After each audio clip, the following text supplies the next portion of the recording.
आपकी अदालतमध्ये film star Kajol यांच्यावर आरोप आहे की या स्वतःवरच खूप प्रेम करतात. काजोल, मी नेहमी ऐकतो की तुम्हाला स्वतःबद्दल खूप प्रेम आहे. हो, अगदीच. सकाळी जेव्हा आरसा बघता तेव्हा म्हणता की माझ्या इतके सुंदर कोणीच नाही, नाहीये. मी असं काही म्हटलं नाहीये. आय सेड मी असं म्हटलं की I am looking amazing today. I am looking stunning. मी तर खूपच सुंदर दिसते आज. अरे वाह! आरसा खूप सुंदर दिसते मी आज. आणि मला असं सांगायचंय की या अनुमानावर मी खूप मुश्किलीने आतल्या आत मी स्वतःशी खूप बोलून या क्षणापर्यंत मी पोहोचले. तर I am very proud of my vanity, I would say. तर एक जमाना होता की तुम्हाला काळजी नव्हती तुमच्या चिंता तर लुक्सची. नव्हती, पण मी कधी विचारच केला नाही की मी खूप चांगली दिसते. मला नेहमी वाटायचं की मी नेहमी सुंदरतेचं the definition of beauty was always a collection of features. की माझ्याकडे जवळ असं सरळ नाक नाहीये किंवा हाय चिक बोन्स नाहीयेत किंवा लंबे सिल्की स्ट्रेट केस नाहीयेत. खरी डेफिनेशन काय आहे ते नेहमी लोक म्हणतात की याला सुंदरता म्हणतात. तर मला नेहमी वाटायचं की I am very cool, I am very attractive and I am very intelligent. पण पण केस इकडे तिकडे होत आहेत. केस करण इकडे जोहर तिकडे होत आहेत, कपडे अस्ताव्यस्त होतात. माझी आई म्हणायची मला लहानपणी की बाळा तुझ्या अंगावर काटे लागलेत, कुठले कपडे टिकतच नाहीत, नाहीतर फाटून जातात. तर ते असंच असायचं. आणि आतापर्यंत मला वाटतं माझे कपडे कुठे ना कुठे मला वाटतं की जे मॉडेल्सवर दिसतात ना की इतके तर चांगले वाटत नाहीये तिला, पण मला चांगले दिसतात, तर मी नक्की छान दिसते. तर मी ऐकले की तुम्ही जेव्हा खूप जास्त मेलोड्रामॅटिक बनता तेव्हा मुलगी म्हणते तुम्हाला की थोडीशी जमिनीवर ये म्हणून. खूप बोलत असते मला की mamma just cut the melodrama please, melodrama बंद कर, हा ड्रामा बंद कर. पण मी जेव्हा पिक्चर बघत असते किंवा मी कोणता तरी खूप इमोशनल सीन बघत असते तर माझ्या डोळ्यात पाणी यायला, किंवा कधी कधी माझी मुलगी मला मेसेज करते सिंगापूरवरून आणि मला म्हणते की mamma I love you, I am missing you, तर मला रडायला यायला लागतं. कारण मी पण तिला मिस करत असते. I am that kind of a person. मी त्याच प्रकारची आहे. जे मी फील करत असते ते मला फील होत असतं. हो. तर मुलांचं तर ठीक आहे, पण अजय देवगण बद्दल ऐकले की त्यांना घाबरून ठेवता, घरामध्ये आवाजच निघत नाही त्यांचा. घरातच काय, इथे अदालतमध्ये मुश्किलीने आवाज निघाला असेल त्यांचा. I think Ajay is more of the strong silent type. खूपच म्हणजे जसं आपण म्हणतात ना tall, dark and handsome and silent. तर ते तशाच प्रकारचे आहेत. खूप जास्त बोलत नाहीत. सॉस होणार की एक लोहार की तसंच आमचं रिलेशनशिप आहे काहीतरी. पहिल्यांदा जेव्हा तुम्ही त्यांना पाहिलं तेव्हा म्हणालात की किती खडूस आहे. खूप खडूस वाटत होता. एका कोपऱ्यात बसून एखादा माणूस कुणाशी बोलत नाही, आरामात बसलाय, कॉफी पितोय, सगळ्यांना रोखून बघतोय सकाळी सकाळी. मला असं की किती विचित्र म्हणतात ना की कामावर सगळे बसून गप्पा मारतात की hello, hi, good morning, how are you, you well, आणि एका कोपऱ्यात बसून कोणी इतकं खडूसपणे बसलाय, तर इट्स स्ट्रेंज, इट्स वियर्ड.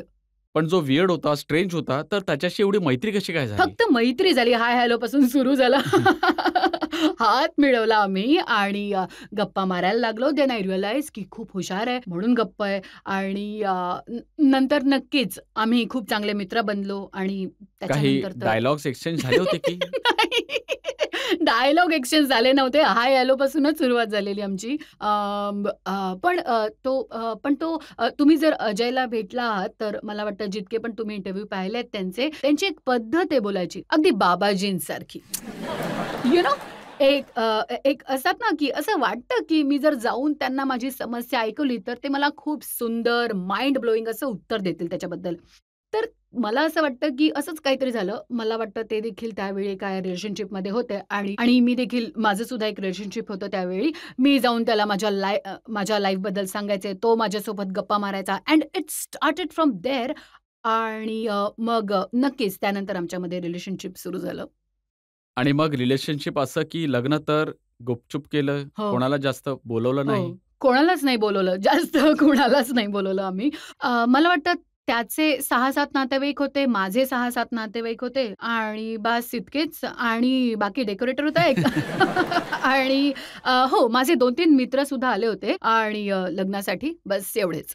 आणि हे देखील खरं आहे की 2 महिन्यांसाठी हनीमूनला ती गेला माझी होता. अट होती खरं तर लग्नासाठी. मी पण म्हणलेले की नाही 2 महिन्यांसाठी एक माइंड ब्लोईंग हनीमूनसाठी पूर्ण जगभराची टूर करूया. तर आम्ही आमची तिकीटही बुक केली होती. So we went from Australia to LA to Las पण मधूनच वेगस. परत आलात तुम्ही. हो, मधूनच परत आलो आम्ही. कारण आता हे देखील सांगून टाका जनतेला. मध्येच परत आलो होतो आम्ही, कारण ग्रीसमध्ये होतो आम्ही त्यावेळी. तर ऑलरेडी 40 दिवस झाले होते. तर त्यावेळी मला असं वाटतं खूप कंटाळा आला होता त्याला. तर एके दिवशी सकाळी उठून म्हणाला, "मला ताप आलाय." म्हटलं, "अरे, ताप आलाय? मी तुम्हाला औषधं वगैरे घेऊन देते, तुम्हाला बरं वाटेल." तेव्हा आम्ही ग्रीसमध्ये होतो. यू नो की आता मला मेडिकल कुठे मिळेल? मी आता औषधं शोधायला कुठे जाऊ? व्हॉटएव्हर. मी म्हटलं, "जाऊन चेक करूया की क्रोसिन आहे किंवा काहीही असेल." तर तो म्हणाला, "नाही, नाही, मला ताप आलाय.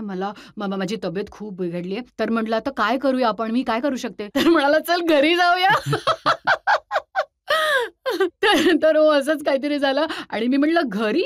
डोकंदुखीसाठी?" तर तो म्हणाला, "नाही, नाही, घरी जाऊया. मी थकलोय आता. चल, आता खूप झालं यार." तर हो, आम्ही घरी आलो. सगळं सोडून मध्येच आम्ही घरी आलो. जेव्हा तुम्ही सिनेमा केला होता, कभी खुशी कभी गम, तेव्हा तुम्हाला चांदणी चौकमधून दाखवलं होतं. मी पण चांदणी चौक अरे मधलीच वाह! आहे. तुम्ही मला तुमचा आधी कसा का भेटला अनुभव नाही? होता? म्हणजे चांदणी चौकातला सीन करून कसं वाटलं तुम्हाला? कसं चांदणी वाटलं? चौकमध्ये मी शूटच केलं नाही अनफॉर्च्युनेटली. तो पूर्ण अच्छा. एक सेट होता. तर चांदणी चौकसारखा वाटला असेल तर कुडोज मला स्वतःला आणि करणला सुद्धा. हं, हं. मला तर खरंच दिल्लीचं चांदणी चौकात मी कधी गेलेच नाहीये. पण मी नेहमी जेवढी दिल्ली स्वतःहून पाहिली आहे, पदार्थ खाल्लेत, दाबून खाल्लेले आहेत. आय थिंक मला वाटतं दिल्लीचा जो एक रंग आहे, जो फ्लेवर आहे, तो मला खूप आवडतो. दिल्लीचे पदार्थ तर खाल्ले, पण तुम्हाला अजूनही जेवण बनवता येत नाही. नाही येत. जेवण बनवता येत नाही. तो पण एक आरोप आहे का माझ्यावर? नाही? अच्छा ठीक आहे. विचार करा, हा विमेन एम्पॉवरमेंटचा दिवस चालू आता आहे. असा पण विचार करा की अजय देवगणला जेवण बनवता येतं. सगळ्यांनाच येतं जेवण बनवायला. माझी थिअरी अशी आहे की इतके सगळे लोक आहेत जेवण बनवण्यासाठी, तर खाण्यासाठी तर कोणीतरी पाहिजे ना. करेक्ट आहे की नाही? हां, या बाजूला. हां, त्या बाजूला. हां. तुमची फेव्हरेट बॉलिवूड ॲक्ट्रेस कोण आहे? युजुअली मीडियामध्ये अफवा असतात की की ज्या फिमेल ॲक्ट्रेसेस आहेत त्या बेस्ट फ्रेंड कधीच असू शकत नाहीत. तर तुमची कोण अशी फिमेल बॉलिवूड मी ॲक्ट्रेस जी सांगायला तुमची फ्रेंड आहे? मला आवडेल सांगायला. मी ना जास्त सोशलाइज करतच नाही. कुणासोबतच. I think to be friends you have to. जर तुम्ही म्हणता की पार्टीला जाऊया अशा प्रकारच्या मैत्रीबद्दल, I am not friends with anybody in the film industry. मी कोणाशीच मैत्री नाही आहे फिल्म इंडस्ट्रीमध्ये. पण आय वुड से की लॉट्स ऑफ पीपल ज्यांना मी रिस्पेक्ट देते इन द फिल्म इंडस्ट्री, जितके पण न्यू जनरेशन्स आहेत, मी त्यांच्यापैकी बऱ्याच जणांना भेटले. मी विद्याला भेटले. ती मला खूप आवडते. आय थिंक शी इज खूप चांगली आहे, मजेदार आहे. तिने माझ्याबरोबर 2-3दा फोटोज सुद्धा काढलेले आहेत. तर I think she is lovely. I think but there is lots of people honestly that I know and I like. मी जॅकलीनला भेटले. She is also very very nice. I have मेट.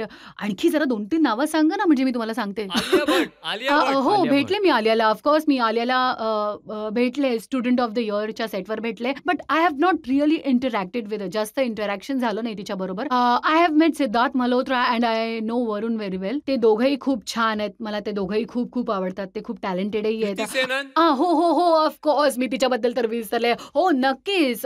तिने माझ्या बहिणीची भूमिका केली होती दिलवालेमध्ये. या शी इज ऑल्सो लव्हली. जेव्हा तुम्ही सेटवरती असता तेव्हा ते यंगस्टर्स असतात, त्यांना थोडी भीती वाटते की मला तुमचा काही वाटतं ऑरा की भीती असतो का? वाटत असेल. मला वाटतं की भीती वाटत असली पाहिजे. मला वाटतं की माझ्या ऑरामध्ये इतकी म्हणजे ते इतकं हे असलंच पाहिजे ना. थोडी दहशत तर असली पाहिजे ना. मी अगदी सहमत आहे.